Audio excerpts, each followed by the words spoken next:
Hello, my name is David Treadgold. I'm a 43-year-old dyslexic. I have a degree in computer science from Leeds University and I qualified as a teacher from Huddersfield University. I decided to make this video to provide a summary of current thinking on the causes of dyslexia, how dyslexia is diagnosed in adults, as well as a personal view of my dyslexia, concluding with some practical advice. While I was on my teacher training course, I was surprised by the support I was given by the instructors and the limited thinking that adhering to dyslexic policy produced. So I decided to create this video to help them and others improve their support of individuals who are living and learning with dyslexia. Dyslexia, to the ordinary man or woman in the street, is simply a problem with reading and writing. In reality, the picture is much more complicated than this. To understand dyslexia, we must first understand the theories on the causes of dyslexia. The term was first coined in 1872 by Dr. Rudolf Berlin of Stuttgart to describe a patient who had lost reading ability due to lesions on the brain. This is called acquired dyslexia, as it is a result of damage or injury to the brain. The dyslexia that we're interested in is developmental dyslexia. W. Pringle Morgan published an article in the British Medical Journal on November 7, 1896 on a boy of 14, intelligent but who was unable to read. Morgan is considered to be the father of developmental dyslexia, and his article heralded widespread clinical investigation. Since then, the number of research groups has grown massively: medical, psychological, neurological and social. Currently, 10% of the population worldwide are believed to be dyslexic. 600 million people can all come under the heading of dyslexic, covering a wide spectrum of effects. I personally prefer the term alternative cognitive function, which helps to show that all dyslexics are not the same, but share some common features. Let's say that a million dyslexics all share the same effect of dyslexia and generate their own research groups and theories of what dyslexia is. Potentially, there could be 600 different theories of what dyslexia is. This is currently the situation we are in. There is no one clear single theory of dyslexia, but rather several competing theories. So here is my top 10 list of theories of dyslexia. Number 10. Rapid auditory processing theory. This theory presents the idea that dyslexics have an auditory deficit, as some dyslexics perform poorly in auditory testing. In this context, we can see that this is an extension of the phonological theory of dyslexia, which I'll describe later. Number 9. Cerebellar theory. This theory is a bit vague and generally proposes the idea that a dyslexic's brain is different to the average person's brain and results in a number of problems that are collectively called dyslexia. In a sense, the brain hasn't properly developed. At number 8, we have perceptual visual noise exclusion theory. This theory proposes the idea that dyslexics are visually distracted by elements in the world. In a sense, a sensory deficit where dyslexics have trouble filtering out perceptual distractions from their immediate environment. At number 7, we have visual theory. This theory proposes the idea that dyslexics have a problem dealing with fast-coming visual sensory information. This theory assumes that there may be a problem with the visual systems rather than the cognitive functions of the brain. At number 6, we have cognitive processing speed. This theory proposes the idea that dyslexics have a deficit in processing sensory information. Basically, if we imagine the brain as a computer, the average person is using Windows Vista and the dyslexics are using Windows 98. At number 5, we have automicity theory.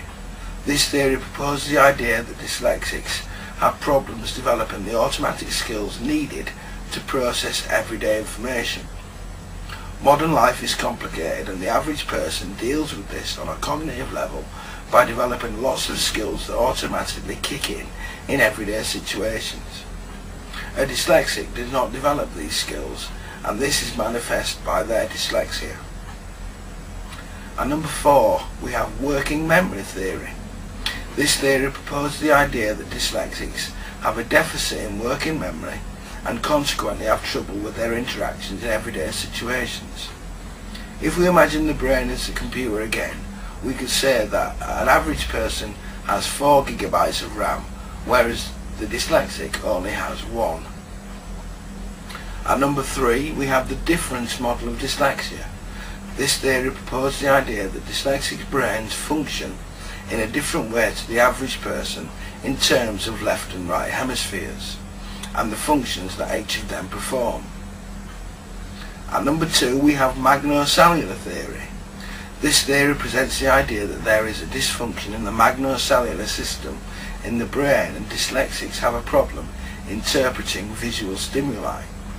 This is a current area of neurological research into dyslexia, and it can be said that this dysfunction can be at the root of all the other theories previously mentioned, except working memory. At number 1, we have phonological hypothesis. This theory proposes the idea that dyslexics have a difficulty processing the sounds of words. Firstly, in attaching the correct sounds to the words that are read, and secondly, in the words that are spoken and the way that sounds are formed in the brain. These 10 theories are not the end of the story. There are many researchers currently studying dyslexia. Potential of the number of theories which can describe what is observed could be endless. Personally speaking, I can say I experience rapid auditory processing, perceptual visual noise exclusion, visual difficulties. I have trouble concentrating in noisy and bright rooms, and reading in these situations is impossible. My dyslexic assessment found that I had problems with cognitive processing speed, working memory and phonological difficulties. So how do we know someone is dyslexic? Well, firstly, someone has to notice there's a problem. Generally, this is done when there appears to be a difference between potential and ability. So how is dyslexia diagnosed in adults? Educational psychologists use the Wechsler Adult Intelligence Scale, 3rd edition, a number of tests to establish verbal comprehension, working memory, perceptual organisation and cognitive processing speed. Each of these tests is given a score and they are compared to establish any differences, and it's in the differences that dyslexia is found. There are a number of subtests to help establish a specific learning disorder: dyspraxia, attention deficit disorder and dyslexia. So we have the Verbal Comprehension Index, refers to the conceptualization, knowledge and verbal expression. The Working Memory Index refers to numerical capacity and sequential process. The Perceptive Organization Index evaluates non-verbal thinking and visual motor coordination. And finally, we have the Cognitive Processing Speed Index, measures the quickness of cognitive response. This information is probably best viewed as a graph. The graph you are looking at is for the average person, and we can see that the scores for each of the areas are roughly similar, and this is what we would expect. The identification of a learning disorder comes when the scores for each of the test area are wildly different. If we look at my graph, we can see that the scores are different. For verbal comprehension, 93, working memory, 18, perceptual organisation, 76, processing speed, 5. I also have a phonological difficulty. It's funny taking the tests. You spend 2 hours being given problems that you can't solve. It's frustrating, annoying, stressful and surprisingly emotional. I cried all the way home after the psychologist confirmed my diagnosis, even though I already knew I was dyslexic. The second part of this video looks at the impact of dyslexia on my life, especially its emotional impact. Firstly, while I was a child in education, and secondly, as an adult returning to education.